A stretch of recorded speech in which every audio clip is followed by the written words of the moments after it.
Hai semua, selamat datang di channel Baca Saham. Pada video ini, kita akan membahas satu topik dengan judul Punya saham BMRI 100.000 lembar. Apakah mengecewakan? Harga turun karena laba Q4-nya mengecewakan? Tapi seperti biasa, semua pembahasan ini bukan rekomendasi dan hanya informasi. Ingat, kerugian kamu tanggung sendiri ya. Saham BMRI atau Bank Mandiri menerbitkan laporan keuangan Q4 tahun 2024-nya.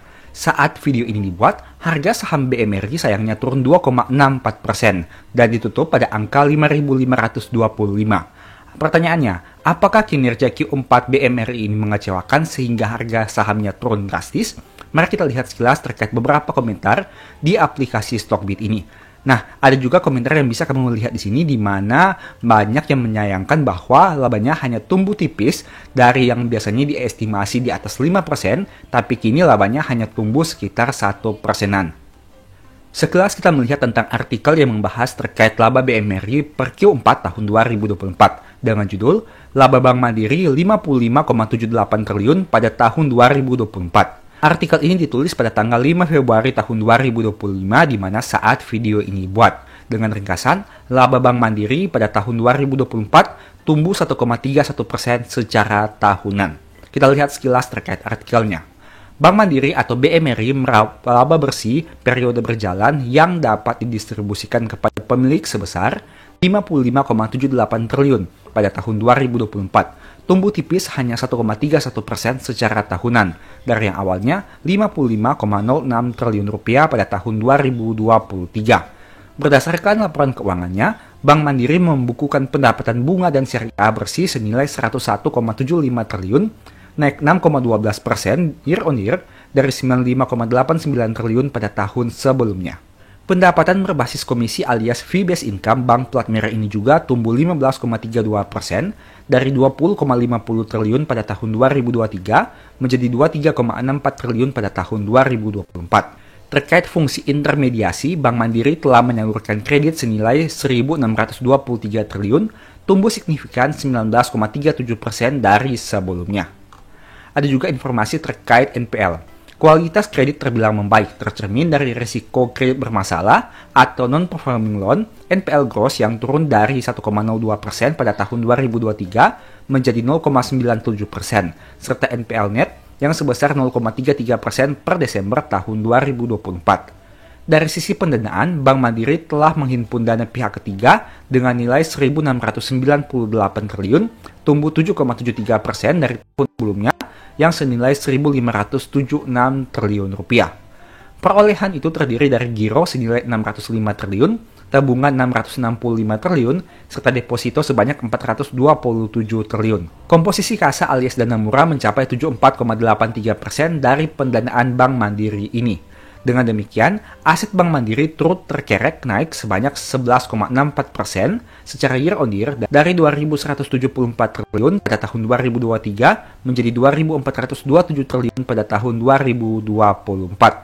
Dalam strategi ekspansi kredit, Direktur Utama Bank Mandiri, Darmawan Junaidi, menyatakan perseroan tetap fokus pada sektor-sektor strategis seperti pertanian dan perkebunan, energi, telekomunikasi, industri makanan dan minuman, sektor padat karya yang tersebar di berbagai wilayah. Nah, sekarang mari kita lihat terkait laporan keuangannya saat video ini dibuat. Berhubung laporan long reportnya belum ada, maka kita lihat dulu terkait laporan ringkasan yang bisa kamu lihat pada tampilan berikut ini. Pertama, kita lihat dulu dari aspek asetnya. Nah, untuk pembahasan ini kita fokus saja kepada laporan konsolidasi pada tanggal 31 Desember 2024 dan dibandingkan dengan tahun 2023. Pertama kita lihat dari jumlah kasnya yang mengalami kenaikan dari 26,4 menjadi 31,6. Terkait untuk penyaluran kreditnya, ini juga sudah diinformasikan tadi, penyaluran kreditnya naik dari 1.359 menjadi 1.623 triliun di Q4 tahun 2024. Nah, untuk penyaluran kreditnya ini juga mendominasi total aset perusahaan yang bernilai 2.427 triliun yang juga mengalami kenaikan. Kemudian dari sisi liabilitas, Untuk saldo gironya mengalami kenaikan dari 584 menjadi 605. Saldo tabungannya naik juga dari 586 menjadi 665. Begitu juga dengan deposito dari 405 menjadi 427. Jika ditotal, angka dari pihak ketiga ini yaitu giro tabungan deposito mendominasi total liabilitas perusahaan yang bernilai 2.143 yang juga mengalami kenaikan dibandingkan periode sebelumnya. Kemudian mari kita lihat dari sisi ekuitas. Ekuitas perusahaan juga ternyata mengalami kenaikan yang cukup signifikan dari 260 menjadi 283 triliun rupiah. Jika dilihat di sini juga mayoritas ekuitas berasal dari saldo laba yang dicadangkan. Kemudian kita lihat dari aspek labanya. Pendapatan operasional perusahaan seperti apa? Yang pertama adalah pendapatan bunga dan syariah bersih. Pendapatan bunga dan syariah bersihnya naik dari 95,8 menjadi 101,7 triliun rupiah. Nah, kemudian kita lihat terkait pendapatan dan beban operasional selain bunga. Jika kamu lihat di sini, beban operasional selain bunga bersih secara neto mengalami kenaikan dari 23,3 menjadi 28,2. Ada satu aspek yang ingin saya bahas di sini terkait kerugian penurunan nilai aset keuangan yang mengalami kenaikan dari 10,2 menjadi 11,7. Hal inilah salah satu aspek yang menyebabkan kenapa laba BMRI hanya tumbuh tipis dibandingkan tahun sebelumnya. Karena ada kenaikan dari penurunan nilai aset keuangannya yang berakibat dari adanya penyaluran kredit perusahaan. Nah, secara kesimpulan kamu bisa lihat di sini bahwa laba bersihnya mengalami kenaikan meskipun hanya tipis dari 55,06 triliun menjadi 55,78 triliun per tahun 2024. Kenaikan jumlah laba ini tentu saja akan berdampak kepada satu aspek yang sering kita bahas, yaitu dividen di tahun 2025 ini. Nah, jika kamu sudah mengikuti channel Baca Saham sejak lama, pada beberapa video sebelumnya, saya sudah sempat membahas terkait proyeksi dividen tahun 2025. Ini merupakan pembahasannya. Kamu bisa lihat di sini, saat video itu dibuat, proyeksi laba BMRI di tahun 2024 adalah 56,02 triliun rupiah. Tentu saja angka ini jauh lebih tinggi dibandingkan realita yang terjadi, di mana hanya mampu menghasilkan 55,7 triliun rupiah. Dampaknya apa?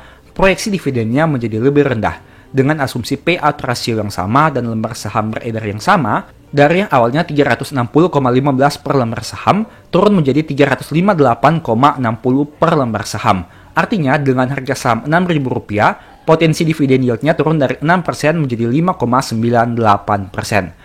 Nah, saya menggunakan angka Rp6.000 mengingat harga saham BMRI memang sebelumnya berada di kisaran tersebut dan kemudian mengalami penurunan yang signifikan hingga saat video ini dibuat di angka 5.525. Pertanyaannya, dengan kondisi fakta seperti ini, apakah saham BMRI masih menarik bagi kamu dengan potensi dividen sekitar 5,9%? Memang dari sisi dividen yield terlihat adanya sedikit penurunan dari 6% turun menjadi 5,98%, di mana penurunannya memang tidak terlalu signifikan, sehingga apabila kamu tertarik dari dividen yield tentang saham ini, sebenarnya tidak terlalu berpengaruh. Mengingat labanya memang mengalami kenaikan meskipun tipis, meskipun tidak sebesar proyeksi yang dibuat berdasarkan data hingga Q3-nya. Nah, sekarang pertanyaannya, bagaimana jika kita memiliki 100.000 lembar saham BMRI? Tentu saja apabila diasumsikan harga pembelian adalah Rp6.000, kita membutuhkan modal sekitar Rp600 juta. Dengan angka dividen sekitar 358,60 per lembar saham, artinya kita akan memperoleh dividen sekitar Rp35,8 juta di tahun 2025 apabila hasil keputusannya menetapkan dividen per share-nya 358,6 per lembar saham. Nah, ada skenario lain.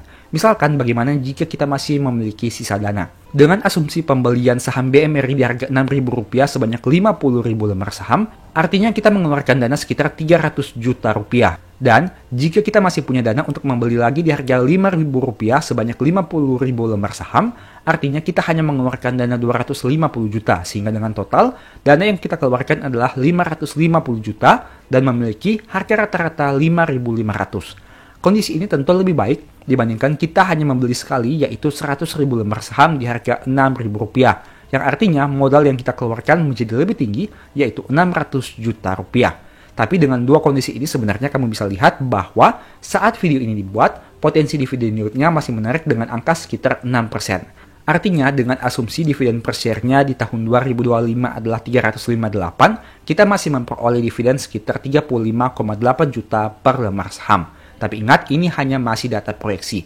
kita harus menunggu hasil keputusan RUPS untuk memastikan bahwa dividen per share ini bisa menarik seperti tahun sebelumnya. Nah, semoga dengan video ini kamu bisa memperoleh gambaran terkait bagaimana proyeksi Bank Mandiri terlebih untuk dividen di tahun 2025 ini. Ingat, ini bukan rekomendasi dan hanya sebagai informasi saja. Untung rugi kamu yang tanggung sendiri, dan semua yang disampaikan di video ini hanya berdasarkan pendapat pribadi saja. Tidak ada jaminan dan tidak ada rekomendasi, hanya sebagai edukasi dan informasi saja. Nah, sebagai informasi juga, saya sudah sempat buat satu video yang mungkin bisa berguna bagi kamu. Nonton hingga selesai agar mendapat pemahaman yang utuh. Poin pertama, banyak saham big caps harganya turun, jadi dividen yield lebih besar.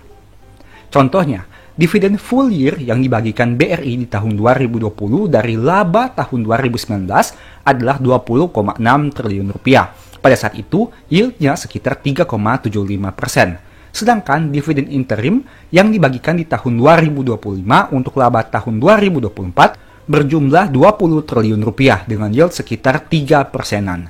Pada kondisi ini berarti seolah-olah di tahun 2025 pemegang saham BBRI dapat dividen 2 kali lipat dari tahun 2020, di mana untuk dividen di tahun 2020 adalah 3,75% untuk full year, sedangkan pada tahun 2025 ini baru interim saja sudah 3%. Artinya untuk dividen finalnya apabila dibagikan sekitaran 3,5%, itu artinya dividen di tahun 2025 ini lebih besar 100% dibandingkan dividen yang diterima di tahun 2020. Ini merupakan artikel yang bisa kamu baca, yang merupakan artikel pada tanggal 19 Februari tahun 2020 dengan judul BBRI menawarkan yield dividen 3,75%, investor bisa berburu sahamnya. Salah satu emiten perbankan plat merah BBRI bakal menebar dividen kepada pemegang saham. Tidak tanggung-tanggung, konstituen indeks Kompas 100 ini akan menebar dividen hingga 20,6 triliun atau 60% dari total laba bersih tahun 2019 yang mencapai 34,4 triliun rupiah. Adapun dividen yang akan dibagikan kepada masing-masing pemegang saham sebesar 168,1 per lembar. Harga saham BBRI ditutup menguat ke level 4.480 per saham. Dengan harga penutupan tersebut, maka yield dividen BRI sebesar 3,75%. Ingat, ini merupakan artikel pada tahun 2020 dengan harga saham BBRI 4.480 dan menawarkan yield sekitar 3,75%. Di tahun 2025 ini, untuk harga saham BRI jauh lebih rendah dibandingkan 4.480, di mana saat video ini dibuat, ditutup pada angka 4.190. Artinya, potensi dividen yield untuk BRI dari sisi dividen finalnya mungkin lebih besar dibandingkan 3%. Yang itu artinya, dividen interim ditambah dividen final yang diterima di tahun 2025 ini bisa dikatakan 100% lebih besar dari tahun 2020 ini. Nah, ini merupakan artikel pada tanggal 16 Januari tahun 2025, di mana tercatat ada 5 emiten yang akan membayarkan dividen interim pada tanggal sekitaran bulan Januari 2025. Salah satunya adalah BRI sebanyak 135 per lembar saham. Dividen tersebut senilai 20 triliun atau setara dividen payout ratio 45,4% yang diambil dari laba selama 9 bulan pertama tahun 2024 sebanyak 45,06 triliun rupiah. Itu merupakan detail dari pembahasan yang tadi saya sampaikan terkait perbandingan dividen pada tahun 2020 untuk tahun buku 2019 dan pada tahun 2025 untuk tahun buku 2024. Bisa kamu bandingkan dari 3 hal. Pertama, laba yang berhasil mereka capai di mana adanya kenaikan, payout ratio dividen yang mana juga ada kenaikan, dan harga saham yang mengalami penurunan sehingga dividen yieldnya menjadi lebih besar.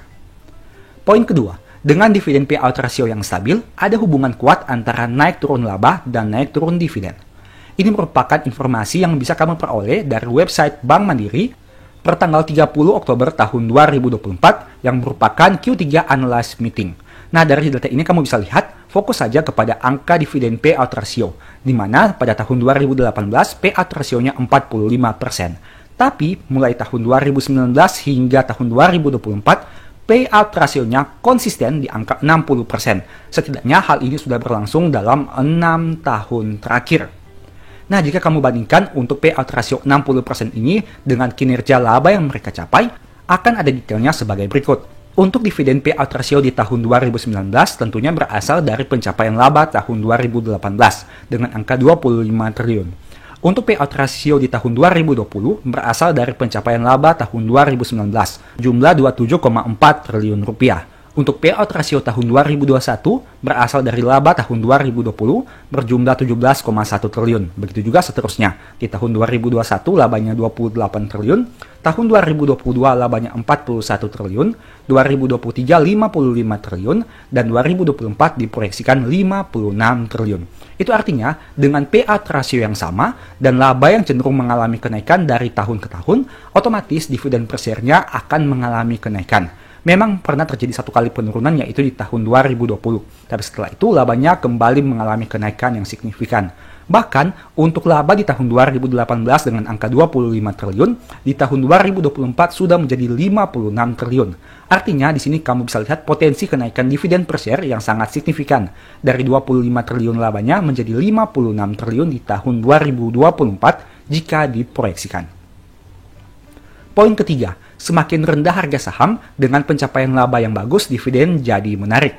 Bisa kamu lihat di sini, harga saham Astra International turun 24% dalam 5 tahun terakhir. Bagaimana untuk pencapaian labanya? Di tahun 2019 labanya 21,7, turun menjadi 16,1, naik lagi menjadi 20,1, naik menjadi 28,9, naik jadi 33,8, dan diproyeksikan naik jadi 34,4. Kamu bisa lihat salah satu fenomena yang terbalik. Harga sahamnya mengalami penurunan dalam 5 tahun sebanyak 24%, tapi labanya malah mengalami kenaikan dari 16,1 di tahun 2020 menjadi 34,4 di tahun 2024 jika diproyeksikan. Artinya apa? Dengan harga saham yang turun dan laba yang naik, apabila payout rasionya konsisten stabil, seharusnya dividen per share jadi lebih besar dan dividen yieldnya juga jadi lebih besar. Ini merupakan perbandingan dividen per share saham ASII. Di tahun 2020 mereka membagikan 2 kali dividen dengan angka 157 dan 27. Jika ditotal sekitar Rp184 per lembar saham. Di tahun 2024 mereka membagikan 421 dan 98 per lembar saham. Dengan total 519. Bisa kamu bandingkan perbedaan yang sangat mencolok dari 184 naik jadi 519. Alasannya sederhana, karena memang labanya naik signifikan dari 16,1 menjadi 34,4. Dan di sisi yang lain, harga sahamnya turun, artinya dividen yield semakin menjadi lebih besar. Poin keempat, dengan pembagian dividen yang rutin dan kinerja yang tumbuh, hanya perlu menunggu waktu agar bisa balik modal dari dividen. Ini merupakan salah satu contoh saham yaitu ITMG yang merupakan pembahasan dari video dengan judul 5 saham besar balik modal 100% dari compounding dividen. Dari video ini kamu bisa lihat, ini merupakan simulasi yang saya gunakan, di mana dengan asumsi modal awal 10 juta rupiah, kita membeli saham ITMG di tahun 2021 dengan harga 11.950, yang mana mendapatkan 837 lembar saham. Ingat, untuk lembar saham ini kita sesuaikan dengan nominal rupiah yang dikeluarkan, sehingga mungkin ada angka ganjil di belakangnya, karena untuk satuan pembelian biasanya kita menggunakan lot atau 100 lembar. Tapi dalam contoh ini, kita menggunakan angka yang ganjil, yaitu 837. Dengan asumsi adanya pembelian bertahap dari tahun ke tahun, hanya dengan mengandalkan dividen yang diterima, maka pada tahun 2024, dan dengan lembar saham 1609 itu, apabila dikalikan dengan harga saham 25.400, artinya jumlah dana kita sudah tumbuh dari yang awalnya 10 juta menjadi 40.872.529. Kenaikan yang sangat signifikan. Hanya dengan mengandalkan dividen yang diterima dari tahun ke tahun, di mana kamu bisa lihat dividennya direinvestasikan kembali. Dengan contoh misalkan dividen yang diterima di bulan April 2021 adalah 139.000 sekian, dan harga saham 11.950, artinya bisa ada penambahan lembar saham sekitar 12. Hal ini terus dilakukan dari tahun ke tahun seiring dengan dividen yang diterima setiap tahunnya. Dan ini berarti pada akhirnya di tahun 2024 akan memperoleh lembar saham sebanyak 1.609. Dan jika kamu total di sini, total dividen yang kamu terima sejak tahun 2021 hingga 2024 ini jauh lebih besar dibandingkan modal awal yang kamu keluarkan yaitu 10 juta rupiah. Contohnya seperti pada tahun 2023 saja, dividen yang kamu terima sudah 10.500.000, yang mana dividen 1 tahun ini sudah bisa mengembalikan modal awal kamu yang kamu keluarkan di tahun 2021. Itu merupakan salah satu contohnya. Tapi ingat, mohon cek lagi data yang ditampilkan karena bisa saja ada kesalahan pengetikan atau pengambilan data. Dan ingat, ini juga data di masa lalu. Di masa depan tidak ada jaminan bisa berulang kembali. Bisa dividennya lebih besar, bisa dividennya lebih kecil, atau mungkin bahkan tidak membagi dividen. Poin kelima, pada akhirnya dividen akan lebih dipengaruhi oleh seberapa banyak lembar saham yang dimiliki dibandingkan pada harga berapa kamu beli saham itu. Ini merupakan salah satu contoh yaitu saham ADRO pada pembahasan video Dividend Investing Compounding. Bisa kamu lihat di sini, dengan simulasi yang sama, kita melakukan pembelian seperti ITMG tadi dalam tahun ke tahun hanya mengandalkan dividen yang kita terima, atau istilah kerennya reinvesting dividend. Nah, dari data ini kamu bisa lihat, ada tahun di mana kita membeli saham ADRO pada harga yang rendah. Contohnya seperti tahun 2021 dengan harga 1175. Tapi ingat, di sisi yang lain, kita membeli saham ADRO pada harga yang tinggi, yaitu pada tahun 2022 dengan angka 3.650. Apakah dengan hal ini bisa mengakibatkan tidak maksimalnya potensi dividen di masa depan? Ternyata tidak, karena untuk dividen itu mengacu pada lembar saham yang kita peroleh, bukan hanya kepada harga saham saat kita melakukan pembelian saham tersebut. Memang apabila harganya tinggi, lembar saham menjadi lebih kecil. Tapi jika dilihat dalam jangka panjang, sebenarnya hal itu tidak terlalu berpengaruh dibandingkan total lembar saham yang kita miliki. Contohnya seperti saham ADRO ini, di mana menghasilkan keuntungan yang sangat besar dalam jangka panjang hanya dari reinvestasi dividen dari tahun ke tahun. Dengan modal awal 10 juta, pada awal tahun 2025 jumlah dananya sudah menjadi 51,2 juta rupiah. Tapi ingat, itu juga dipengaruhi oleh dividen spesial yang dibagikan di akhir tahun 2024. Tapi meskipun hal ini kita keluarkan, setidaknya dividen ADRO sudah cukup menarik dalam beberapa tahun terakhir ini, yang mana lebih tinggi dari modal awal yang kita keluarkan, yaitu 10 juta rupiah. Nah, sebagai informasi, apabila kamu tertarik mempelajari topik tentang dividen, saya sudah pernah menulis 2 ebook yang mana ebook tersebut ada pembahasan terkait topik tentang dividen, yaitu strategi nabung saham dan stock for living. Apabila kamu tertarik, silahkan chat saja pada nomor WA di awal dan di akhir video ini. Sekarang mari kita lihat sekilas terkait rekapan 12 saham dividen yang biasanya saya buat setiap bulannya. Ini merupakan informasi yang bisa kamu lihat terkait harga saham per tanggal 1 Februari tahun 2025. Jika dibandingkan dengan Desember tahun 2024, terjadi kenaikan saham secara total dari yang awalnya 89.620 menjadi 90.005 rupiah, di mana ada beberapa saham yang naik signifikan, seperti BNI yang naik 12%, Mandiri yang naik 6,2%, ada juga BRI yang naik 3,9%, BJTM yang naik 7,5%, dan lain sebagainya.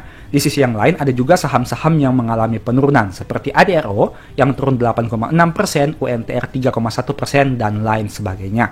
Nah, sebagai informasi, saat video ini dibuat, baru BCA dan BNI yang menerbitkan laporan keuangan Q4 tahun 2024-nya, sedangkan untuk 10 saham yang lain belum, sehingga masih menggunakan data per Q3-nya. Dari data ini kamu bisa lihat bahwa ada potensi kenaikan laba secara full year di tahun 2024 untuk beberapa saham tertentu. Dan artinya dengan adanya kenaikan laba, otomatis ada juga potensi kenaikan dividen per share di tahun 2025. Nah, dengan data simulasi ini kamu bisa lihat secara total dividen yield-nya tidak terlalu berpengaruh jauh dari yang awalnya 10,6% di tahun 2024 bulan Desember menjadi 10,5% pada bulan Februari tahun 2025. Memang ada hubungan terbalik antara kenaikan harga saham dan potensi dividen yield. Semakin tinggi harga saham, secara tidak langsung dividen yield-nya menjadi lebih rendah. Begitu juga sebaliknya.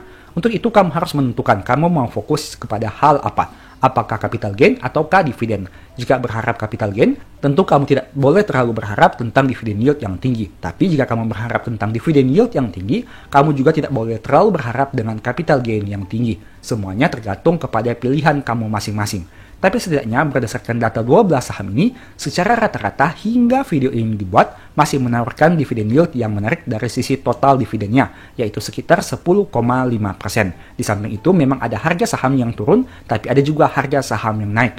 Jika ditarik rata-rata, masih ada kenaikan harga saham dibandingkan bulan Desember tahun 2024. Artinya masih menawarkan potensi keuntungan dari sisi capital gain dan potensi dividen juga. Tapi ingat, ini merupakan simulasi saja, kita harus menunggu data RUPS untuk memastikan apakah terjadi kenaikan atau penurunan dividen per share, dan untuk update harga saham hingga akhir tahun 2025 seperti apa, untuk melihat apakah bisa menghasilkan capital gain atau capital loss. Ingat, semua saham yang disebutkan bukan rekomendasi dan hanya informasi saja. Untung rugi, kamu tanggung sendiri. Demikianlah pembahasan singkat pada video ini. Selalu ingat bahwa semua saham yang disebutkan bukan rekomendasi dan hanya bersifat edukasi serta informasi. Mohon juga agar dapat mengecek kembali data yang ditampilkan, karena bisa saja terjadi kesalahan pengetikan atau pengambilan data. Di video berikutnya ingin dibahas materi apa lagi? Tulis di kolom komentar ya.